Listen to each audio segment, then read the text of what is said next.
So yun guys, good morning. Ang ating issue ngayon is yung radar calibration. So ang history nito guys is nalubak si customer, naalog yung kanyang radar, tumalon sa bracket. So ipinix natin siya kasi ang naging reading nito is yung misalignment. Usually guys, pag ganitong mga nalulubak yung unit, lalo na pag malakas yung kaldag, is nami-misalign o nadi-disalign yung kanyang radar, tumatalon sa bracket. So ang ginawa muna natin dito is online calibration tayo para ma-detect natin kung talagang yung ECU is gumagana pa. Baka maaari na dunggol o nabangga siya. Actually guys, ito na-check na ng ating technician. So, ipinarward na sa atin kasi nga i-calibrate through online at saka yung offline calibration. So, yun nga, since may DTC tayo, kaya may idea tayo, nag-online programming tayo. Kapag ganito na nakakaldag yung unit natin o yung sasakyan natin na may rider assist, kadalasan nakailaw yung kanyang indicator. So, ngayon ang gagawin muna natin, dapat ang first step natin gagawin is titingnan natin yung DTC para may idea tayo kung anong gagawin natin. Since na-scan na to ng ating kasama, is nag-proceed na tayo sa online programming. So, okay na yung online programming. Ngayon, ang i-check naman natin is yung kanyang offline calibration.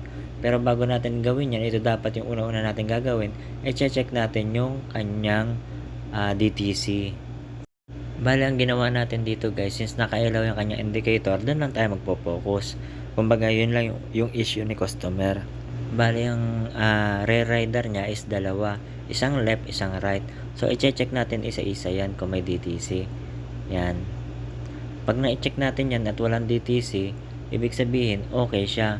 Pero ito nga, meron siyang yung DTC. Doon tayo magpo-focus. So, ngayon special function tayo. Tapos driving calibration, tapos i-road test na natin yung unit.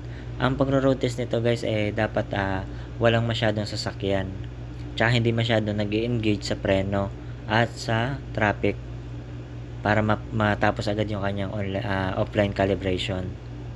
Sundan lang po natin yung kanyang vehicle speed, public road, driving straight as much as possible.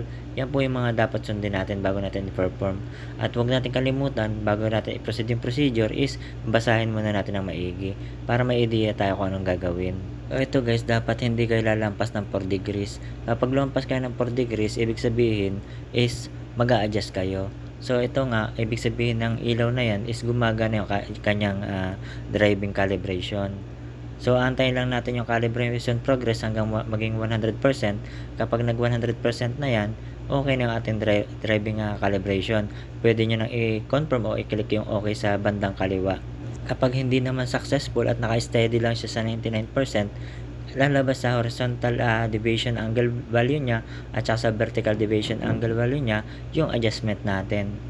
Sa manual adjustment naman natin guys, kailangan natin magtanggal ng bumper para mai-align natin na maayos yung kanyang rider assist. Ang kinakalibrate lang po natin dito is yung kanan kasi yun lang po yung may DTC. Ibig sabihin yun lang yung po yung nag-malfunction. So ito nga itinatakbo natin para magkaroon tayo ng idea. So umiilaw siya habang iniro-rotate. Ibig sabihin, minsan po nawawala yung ilaw niyan. Ibig sabihin, kapag nawala yung ilaw niya at still in progress pa rin, ibig sabihin hindi tapos yung kanyang calibration, may mali sa kanyang alignment. So doon ka magtatanggal ng bumper, doon ka mag-a-adjust na kanyang alignment. Bali, aantayin lang po natin yung kanyang ilaw sa side mirror hanggang mawala. Kapag nawala na yung ilaw sa side mirror niya at hindi pa rin siya 100%, ibig sabihin may adjustment tayong gagawin.